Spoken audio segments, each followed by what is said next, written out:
उड़िया बाबा को भी एक उपासक ने प्रश्न किया था कि महाराज जी मन कैसे रुके। तो उड़िया बाबा ने उत्तर दिया नियम पालन से।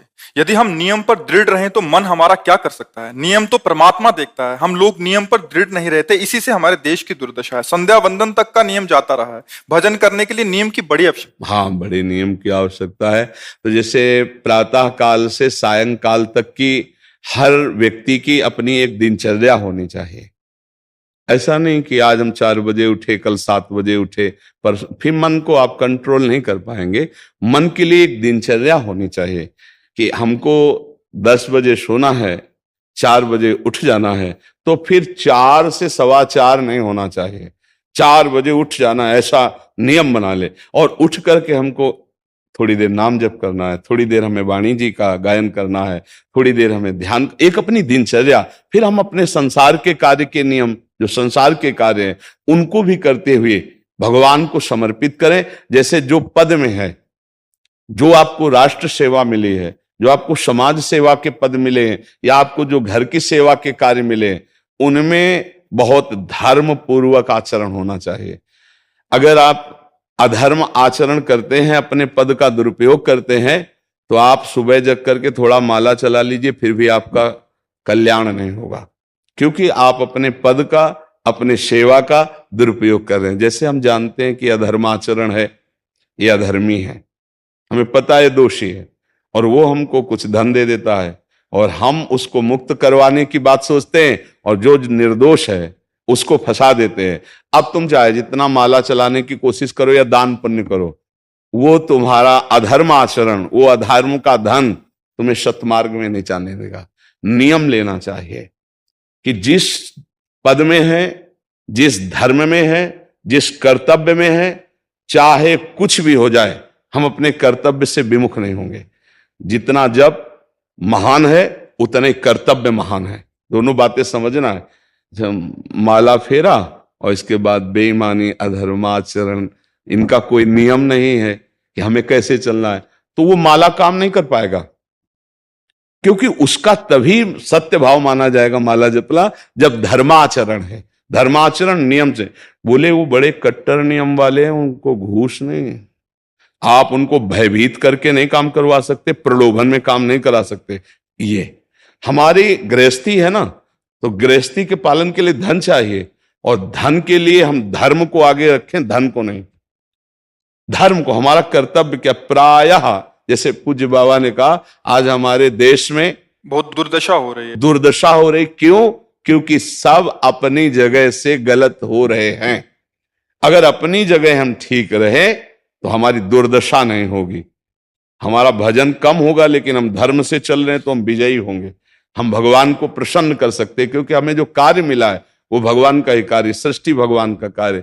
जैसे नए बच्चे कुछ वकालत पढ़ रहे थे, तो यहाँ आके प्रश्न किया था कि हम जानते हैं कि वो दोषी नहीं है, हम जानते हैं कि वो दोषी है, पर दोषी हमें पैसा दे रहा है, तो हम वकालत पढ़ी इसीलिए, हम उसको जिताएंगे, तो क्या कोई पाप है? तो उनका खुला पाप है। बोले नहीं, हमारी कोई ऐसा कंपनी दो, ऐसा कुछ बोले कि हमारी कंपनी को ये सिखाया जाता है, तो हमको तो ये करना ही होगा, अगर नहीं करेंगे तो हमारी वकालत का मतलब क्या रहा? तो नहीं, वकालत का मतलब अधर्मी को मुक्त करवाना नहीं है। वकालत का मतलब अधर्मी के सबूत एकत्रित करके उसको दंड दिलवाना है, और धर्मात्मा को मुक्त करवाना है। अब इसके लिए आपके पास अर्थव्यवस्था अगर कमजोर भी है, तो धर्म व्यवस्था आपकी पूरी है। धर्म व्यवस्था ठीक है तो परिवार स्वस्थ रहेगा, सुखी रहेगा, भगवान आप पर प्रसन्न रहेंगे। अच्छा, फिर हमने तर्क रखा कि जैसे आपकी बहन के साथ कोई गलत व्यवहार करे, आपको पता है, और वो आपको 10 लाख रुपया घूस दे, तो क्या आप उसका पक्ष लेंगे? नहीं, तो फिर दूसरी बहन के साथ किया है। अब यहां विचार करना है ना, अपने भाई का अगर कत्ल किए हो, मुझे पता हो कि ये दोषी है, तो क्या हम पैसे से उसको मुक्त करने देंगे? लगेगा कि जान की बाजी लगा देंगे, और तुम्हें हम ऐसे ही एक गरीब आदमी की किसी ने हत्या की है, तो आपका पक्ष बनता है। पर यह ज्ञान कहां मिलेगा? बिना अध्यात्म के ज्ञान तो मिलेगा नहीं। ज्ञान तो इस बात का मिला कि कैसे पैसा कमाया जाए। अच्छा, वो पैसा यदि अधर्म से आया है तो आपकी दुर्दशा कर देगा, आपकी बुद्धि भ्रष्ट कर देगा।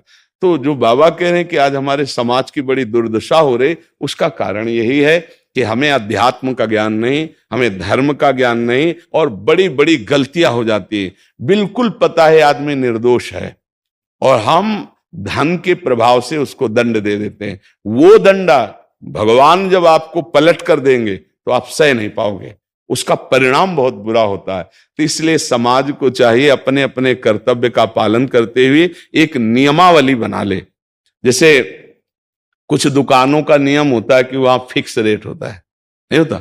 वहां ये नहीं चलेगा कि कसम से कहते हैं कि तुम्हें हम अपना जान करके कि 100 रुपया मीटर ये मिला है, हम बिल्कुल मुनाफा नहीं ले रहे। नहीं, झूठ क्यों बोल रहे हो? दुकान खोले हो मुनाफा के लिए, झूठ क्यों बोल रहे हो? नहीं लेंगे मुनाफा, हम जितने का लाए हैं उससे मुनाफा लेंगे, पर 120 रुपया मीटर देंगे, कपड़ा बढ़िया है, नाप फिट है, इससे नीचे नहीं उतरेंगे, हमें सफाई देने की जरूरत नहीं है कि हम कसम खाते हैं या ऐसा। हम जानते हो ये बिजली है, दुकान है, नौकर लगे हैं, तो इसका मुनाफा लेने के लिए दुकान खोलें, कोई दान करने के लिए तो नहीं।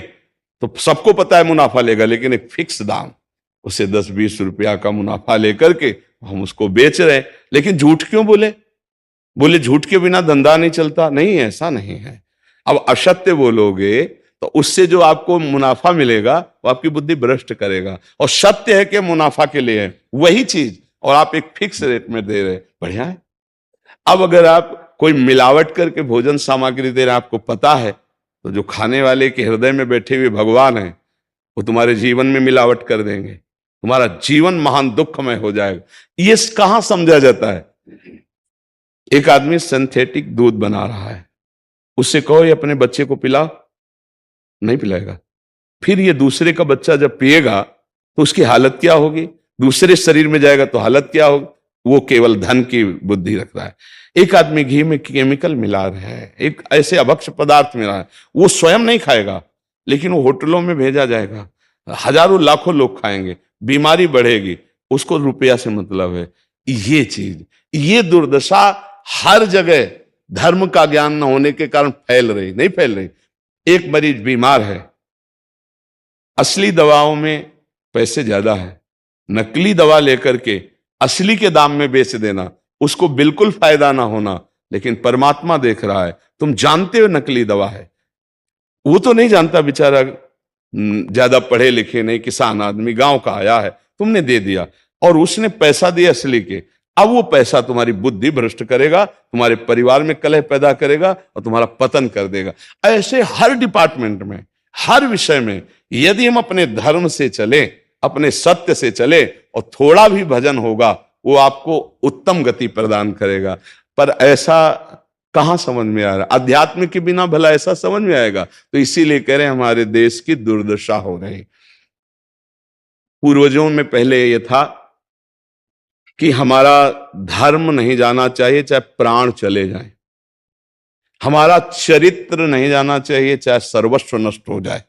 आज इसकी कोई परवाह नहीं, तो उसी से बुद्धि भ्रष्ट हो जाती है, जीवन एक पशुवत आचरण वाला हो जाता है और वो अपने को बड़ा सुखी समझने लगते हैं।